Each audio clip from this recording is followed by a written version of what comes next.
Welcome to Jamuna kitchen. இன்னைக்கு recipe நம்ம கார சீடை இனிப்பு சீடை ரெண்டு சீடையும் பார்க்க போறோம். கிருஷ்ண ஜெயந்தி ஸ்பெஷல். வாங்க நம்ம வீடியோக்குள்ள போகலாம். வீடியோக்குள்ள போறதுக்கு முன்னாடி ஜமுனா கிச்சனை சப்ஸ்கிரைப் பண்ணாதவங்க சப்ஸ்கிரைப் பண்ணுங்க. கூடயே வர பெல் ஐக்கானை கிளிக் பண்ணிக்கோங்க. அப்பதான் அடுத்தடுத்து வர என்னோட வீடியோஸ் எல்லாமே உங்களோட நோட்டிபிகேஷன் வரும். வாங்க. இதுக்கு தேவையான பொருட்கள் கார சீடைக்கு இனிப்பு சீடைக்கும் சேர்த்து வச்சிருக்கேன். மாவு, அரிசி மாவு, பச்சரிசி மாவு, இது நம்ம வறுக்க போறோம். எள்ளு, தேங்காய் துருவி வச்சிருக்கேன். துருவி மீன்ஸ் மிக்சியில போட்டு துருவுனதை மிக்சியில போட்டு ஒரு ஓட்டு ஓட்டு வச்சிருக்கேன். அப்பதான் சீடை வெடிக்காம வரும்ன்றதுக்காக. வெண்ணெய், உளுந்து மாவு, உளுத்தம்பருப்பு மாவு, பொட்டுக்கடலை மாவு, கார சீடைக்கு மிளகு சீரகம் அதை பொடி பண்ணி வச்சிருக்கேன். அதையும் நம்ம சலிச்சு தான் போடணும். வெள்ளம் சீடைக்கு இது பச்சரிசி மாவு 1 கப்புனா இது 3/4 கப் எடுத்திருக்கேங்க. பெருங்காயம் கொஞ்சம், எண்ணெய் தேவையான அளவு. இப்போ நம்ம மாவு உப்பு தேவையான அளவு இதுக்கும் சேர்த்து எடுத்திருக்கேங்க. 2 கப் எடுத்திருக்கேன் மாவு. சேர்த்து வறுத்துக்கிறேன். அப்புறமா நம்ம பிரிச்சுக்கலாம். இது நல்ல மணல் மாதிரி வறுக்கணுங்க. அப்பதான் நம்மளுக்கு சீடை வெடிக்காம வரும். அதுதான் மெயின். இதுக்கு வேற ஒன்றும் வெடிக்கிறதுக்கு வாய்ப்பு இல்லை. ஏன்னா நம்ம இதை நல்லா வறுத்துட்டு எல்லாத்தையும் சலிக்கணும். உளுந்து மாவு எல்லாத்தையும் ஒன்னா சேர்த்து போட்டு சலிக்கணும். பொட்டுக்கடலை மாவெல்லாம் நம்ம கைவிடாம வறுக்கணும். மாவு கருகக்கூடாது.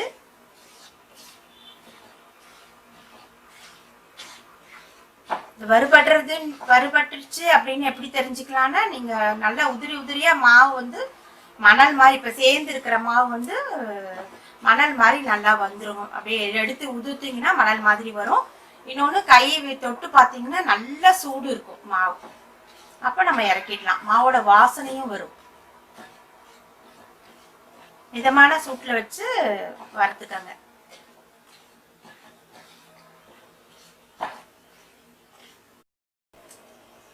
மாவு நல்லா வறுந்துட்டு இருக்குங்க. நம்ம எடுக்கிறதுக்கு முன்னாடி நம்ம உளுந்து மாவும் சேர்த்துக்குவோம்.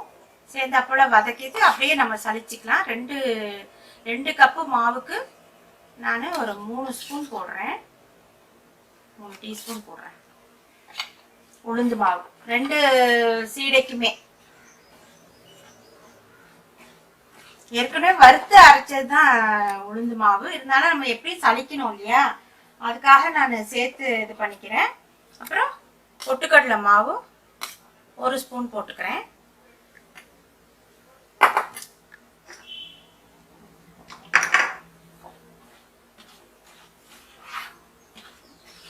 அவ்வளோதான். இன்னொரு 2 நிமிஷம் வறுத்துட்டு நம்ம எடுத்துடலாம்.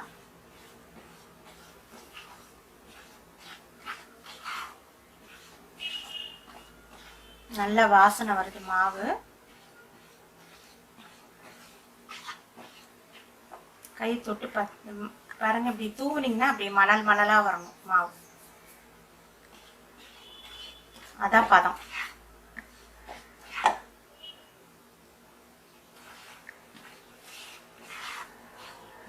ஈரமாவு அந்த மாதிரி வராது. அவ்வளவுதான். எடுத்து இப்ப நம்ம நல்லா சலிச்சுக்கணும்.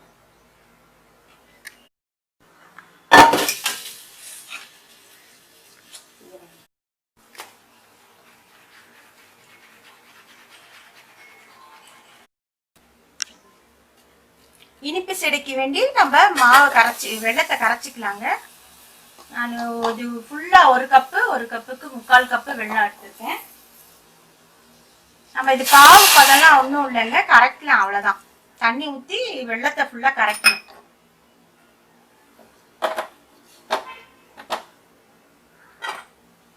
அது கரைட்டும். நம்ம அதுக்குள்ள மாவை பிணைஞ்சிக்கலாம். மிளகும் இப்போ நம்ம கார சீடைக்கு மாவு 1 கப்பு அளந்து எடுத்திருக்கேன். அதுக்கு இந்த மிளகு ஜீரகம் இதை சலிச்சு போட்டுக்கலாம். ஏன்னா இது கொஞ்சம் பெருசா இருக்கு இல்லையா, அப்புறம் இது வெடிச்சிடாம இருக்கிறதுக்கு தான் சலிச்சுக்கலாம். போதும்.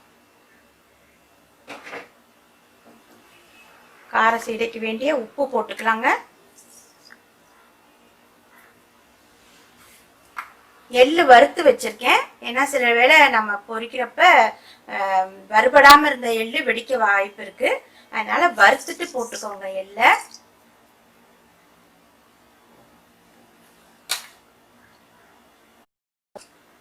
வெண்ணெய், கார சீடைக்கு வெண்ணெய் போட்டுக்கலாம்.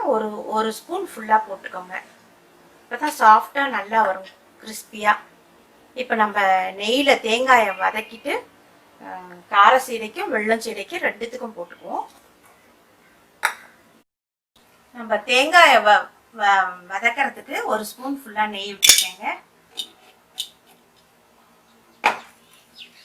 தேங்காயை நல்லா வதக்கிக்குவோம் நெய்யில்.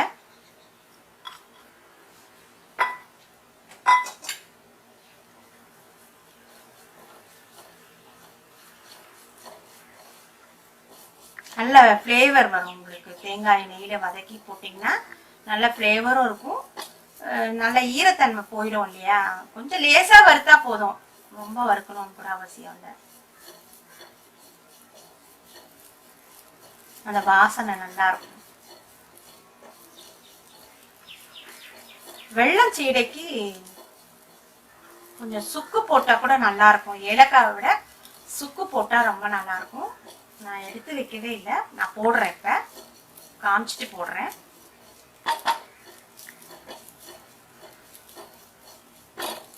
இது போதும்.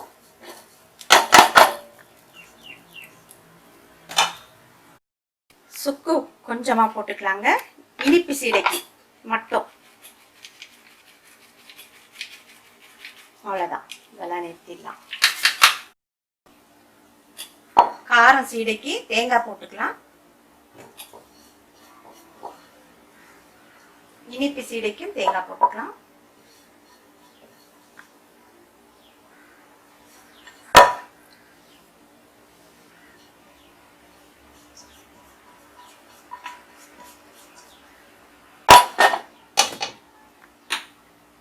இனிப்பு சீடைக்கு வெல்லம் போய் எள்ளு போடலை, நான் இன்னும் அதை போட்டுக்கிறேன். ஒரு ஸ்டிக்கர். இது கார செடிக்கு உப்பு போட்டுட்டேன். வெள்ளம் செடிக்கு சும்மா ஒரே ஒரு சிட்டிக்கை உப்பு போடுறேங்க.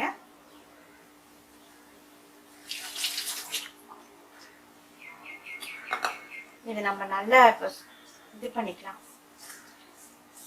வெள்ளம் செடிக்கு போடல இல்லைன்னு. வெள்ளம் செடிக்கு வெண்ணெய் போட்டுக்கிறேன். இதெல்லாம் பிணைஞ்சிக்கலாம்.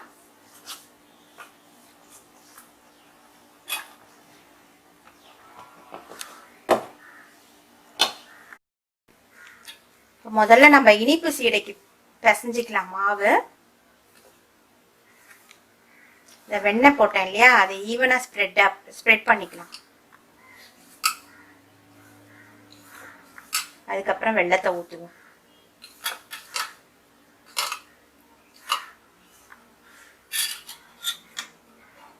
கொஞ்சம் கொஞ்சமா ஊத்திக்கோங்க.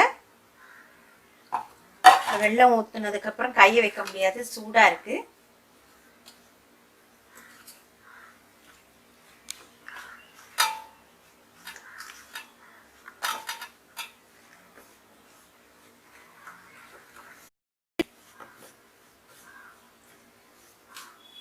வெள்ளம் வந்து மாவு நல்லா இழுத்துக்கோங்க. தண்ணி, அந்த வெள்ளம் தண்ணி வந்து மாவு இழுத்துக்கும் நல்லா. அதனால ரொம்ப தண்ணி ஆயிடுச்சுன்னா அதுவும் கவலைப்பட வேண்டாம். கொஞ்ச நேரம் வச்சிங்கன்னா அப்படியே தண்ணி எல்லாம் எடுத்து வந்துடும்.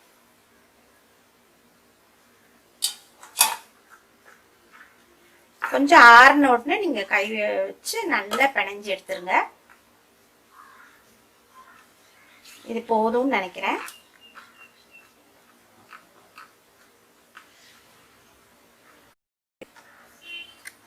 மாவு இன்னமும் சூடாதாங்க இருக்கு, ஆனா கரெக்டான பதமா இருக்கு.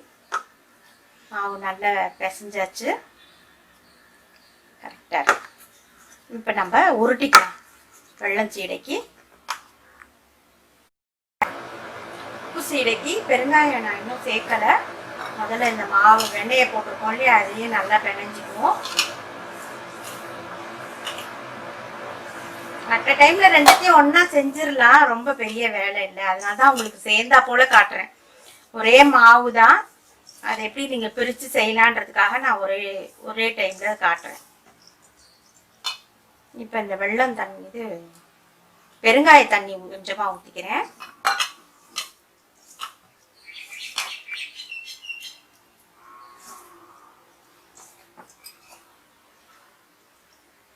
சாதா தண்ணி,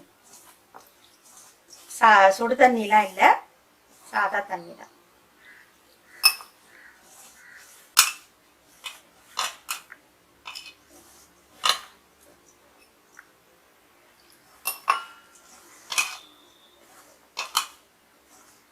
கொஞ்சம் கெட்டியா பிசைஞ்சுக்கோங்க.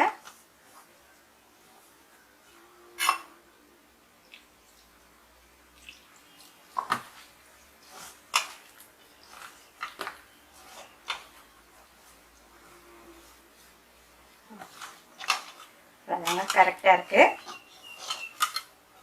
மாவை சேர்த்தோம்னா நல்லா சேர்ந்தாப்புல வரும்.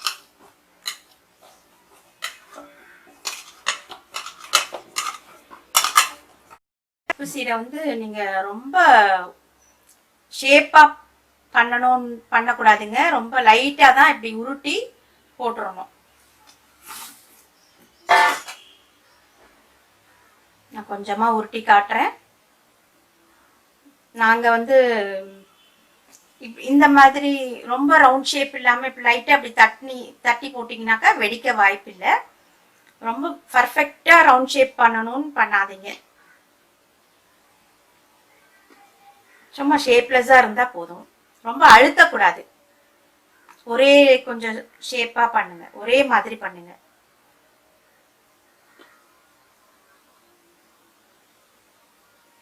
லேசா அது வெடிச்ச மாதிரி ஓட்டை அந்த மாதிரி இருந்தா கூட ஓகே.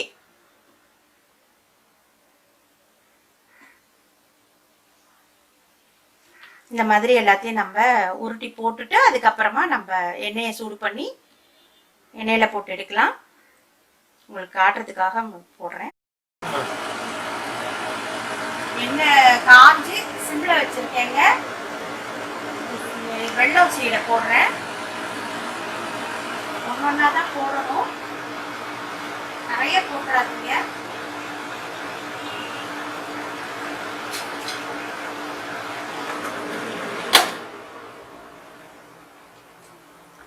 மிதமான தீயில தான் இது வேகணும்.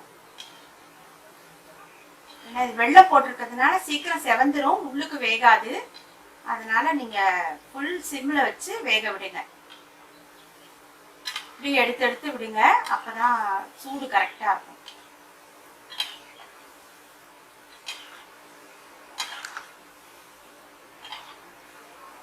அந்த வெள்ளை சீடை நான் உருட்டின பதம் காட்டவே இல்லை பாருங்க. இது ஆஸ் யூஷுவல் எப்படி வேணா நீங்க உருட்டிக்கலாம், பயம் இல்லை. காரம் சீடை தான் கொஞ்சம் பார்த்து செய்யணும். இது வந்து வெயிட்ன்றதுனால இது மேலுக்கு வராதுங்க. அதனால கொஞ்ச நேரம் வெந்ததுன்னா போதும், கரெக்டா வெந்துடும்.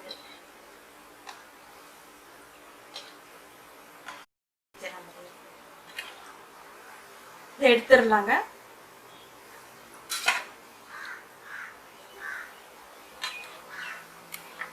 இதே மாதிரி எல்லா சைடையும் போட்டு எடுத்துக்கலாம்.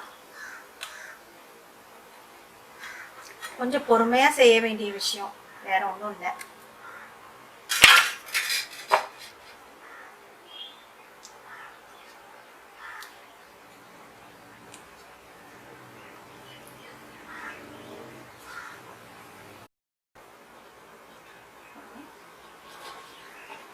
வெல்லம் சீடை போட்டு எடுத்தாச்சுங்க.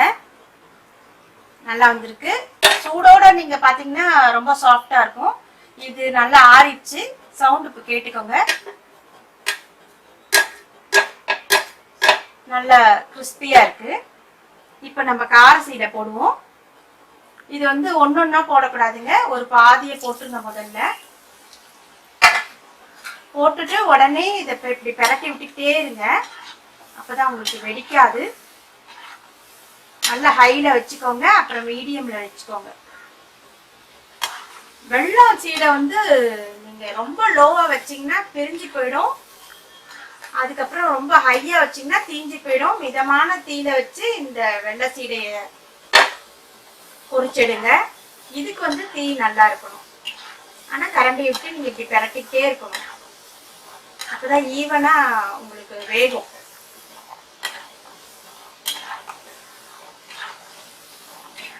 கார சீடை இனிப்பு சீடைங்க ரெண்டுமே நல்லா வந்திருக்கு. கிருஷ்ணன் ஜெயந்தி ஸ்பெஷல். செஞ்சு சாப்பிட்டு பார்த்துட்டு நீங்கள் இந்த ஃபீட்பேக் கொடுங்க. இந்த வீடியோ உங்களுக்கு பிடிச்சிருந்ததுன்னா சப்ஸ்கிரைப் பண்ணுங்கள் ஜமுனா கிச்சனுக்கு. ஃப்ரெண்ட்ஸ் எல்லாருக்கும் ஷேர் பண்ணுங்கள், கமெண்ட் பண்ணுங்கள். தேங்க்யூ.